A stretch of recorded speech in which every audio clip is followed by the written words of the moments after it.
Aujourd'hui, on va voir 15 fonctionnalités super utiles dans After Effects. Tu vas voir, elles vont améliorer grandement ton workflow de travail.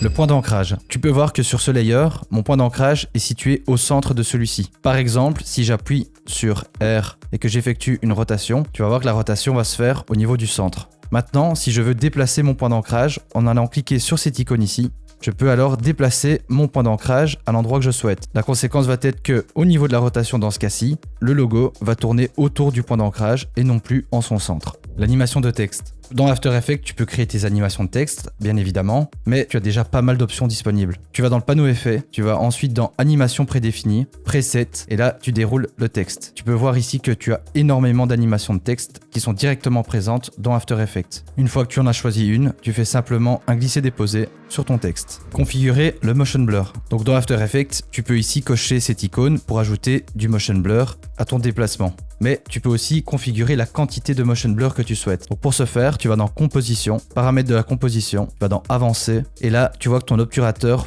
est réglé à 180 degrés. Et si tu décides d'en avoir un peu plus, tu la passes à 360 par exemple, et ensuite tu verras que tu auras beaucoup plus de motion blur. Le cache média. Donc si tu utilises déjà After Effects, tu sais que ça prend pas mal de place au niveau du cache sur ton ordinateur. Donc ce qu'on peut faire pour pallier à ça, on peut aller dans After Effects, réglages, cache de médias et de disques. Et là, on voit où ton cache est enregistré. Tu peux toi-même le vider manuellement, vu que tu as le chemin ici. Tu peux demander à After Effects de vider le cache. Et tu peux aussi donner une taille maximum du cache de disque. C'est-à-dire que tous les, par exemple, 15 Go de cache, After Effects va supprimer automatiquement le cache. Donc si on clique maintenant sur vider le cache, tu vois que pour ma part, actuellement, j'avais 24 Go de cache sur le disque. Donc là, tu peux les supprimer. Ça va donc libérer de la place sur ton ordinateur. Nettoyage de timeline. Donc imagine que tu te retrouves avec tout un tas de layers au niveau de ta composition et on va dire qu'il y a la moitié de ces layers que tu n'as plus besoin de voir pour l'instant. Ce que tu peux faire, c'est aller dans cette colonne-ci et imaginons qu'à partir du noir uni 1 jusqu'en bas, je ne souhaite plus voir ces layers dans ma timeline. Je vais donc cliquer sur le bouton pour que ce symbole apparaisse. Et je vais faire le même pour tous les layers que je souhaite voir disparaître temporairement. C'est-à-dire qu'ils sont toujours là, mais qui ne sont plus visibles dans la timeline.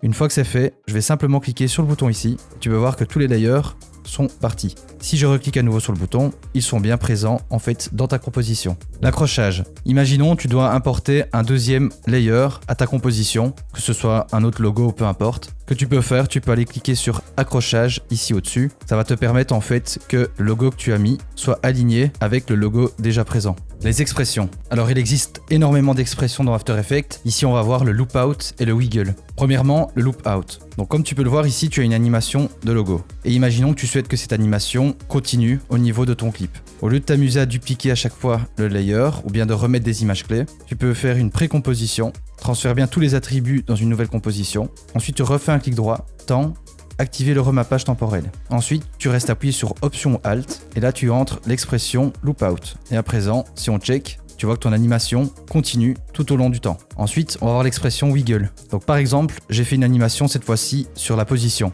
J'appuie sur P et pareil, je fais Option Alt enfoncé et je clique sur le chronomètre de position. Ensuite, je vais entrer l'expression Wiggle, parenthèse, et là je dois indiquer des valeurs. Le premier chiffre représente le nombre de fois par seconde que la valeur change. C'est donc la fréquence. Le deuxième, c'est l'amplitude, l'intensité ou l'écart maximal du changement. Donc par exemple, je vais mettre 10 fois et 50. Et si on regarde, voici ce que ça donne. C'est un effet donc de tremblement. Masquer un effet. Tu as cet effet de glow sur ton texte et tu souhaites que la moitié du texte n'ait pas l'effet glow. Tu peux donc sélectionner ton texte et créer un masque. Ensuite, tu peux aller dans Effets, Options de composition et là tu vas cliquer sur le plus. À présent, tu peux voir que la partie gauche dispose bien de l'effet glow, mais plus la partie droite. Si tu veux changer le sens, au lieu de passer le masque en addition, tu le passes en soustraction. Et là, c'est l'autre côté qui est affecté. Le déplacement groupé de keyframe. Imaginons que tu as fait une animation ici avec ton logo et tu souhaites espacer les images clés. Donc plutôt que de les faire une par une, ce que tu peux faire, c'est toutes les sélectionner et rester appuyé sur Option Alt. Et si tu fais ça, tu verras que la proportion d'écart entre tes keyframes restera identique. Sélection d'enfants. Imaginons que tu as beaucoup de layers comme ici et que tu as parenté plusieurs layers. Pour retrouver plus facilement les enfants, tu peux faire un clic droit, sélectionner les enfants. Et là, tu vois bien que tous les enfants ont été sélectionnés. Le parentage avec attributs. Donc si tu souhaites par exemple que le logo dispose de la même position, rotation, échelle et point d'ancrage que cette forme ici, au lieu de simplement parenter les deux et après de faire des copier-coller au niveau des différents attributs, tu vas rester appuyé sur Maj et prendre le lien de parenté. Tu vas voir que actuellement mon logo a une échelle de 10 et si je le parente ici, il va être dans la même position en fait que mon calque de forme et son échelle est bien passée à 100. Aperçu des layers. Imaginons que tu souhaites voir tous les attributs de chaque layer dans ta composition. Tu peux tous les sélectionner et simplement appuyer ici sur la petite flèche déroulante. Tu peux donc voir maintenant tous les attributs de tes layers. Pour tous les refermer, c'est très simple.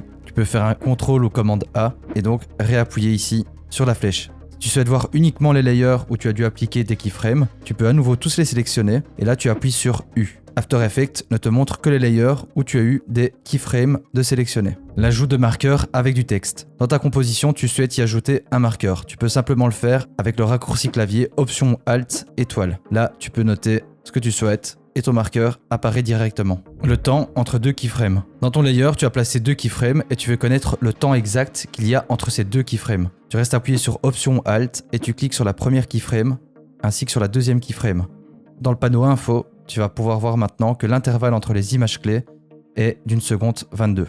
Le remplissage d'après le contenu. Imaginons que tu souhaites que ce bateau ici n'apparaisse plus au niveau de ton plan. Donc ce que tu peux faire, c'est te mettre au début de ton clip et aller créer un masque autour du bateau. Ensuite, tu vas aller dans masque et tu vas le passer en aucun dans un premier temps. Ça va te permettre en fait de pouvoir voir correctement ton objet que tu vas devoir traquer via ici le tracé du masque. Donc si j'avance, je vois que sur la fin, mon masque n'est pas bien positionné. Donc je dois simplement le réajuster un petit peu. Une fois que c'est fait, là tu peux passer ton masque en soustraction. Ensuite, tu vas dans remplissage après le contenu. Tu augmentes un petit peu l'expansion alpha. Tu sélectionnes bien objet, étant donné que c'est un objet. Et tu fais générer quelques de remplissage. Tu peux à présent voir que le bateau a totalement disparu de ton plan. Voilà, à présent tu connais ces 15 fonctionnalités d'After Effects. Dis-moi en commentaire si tu les connaissais déjà. Si cette vidéo t'a plu, n'hésite pas à liker et à t'abonner. C'était Mike et je te dis à la prochaine. Ciao!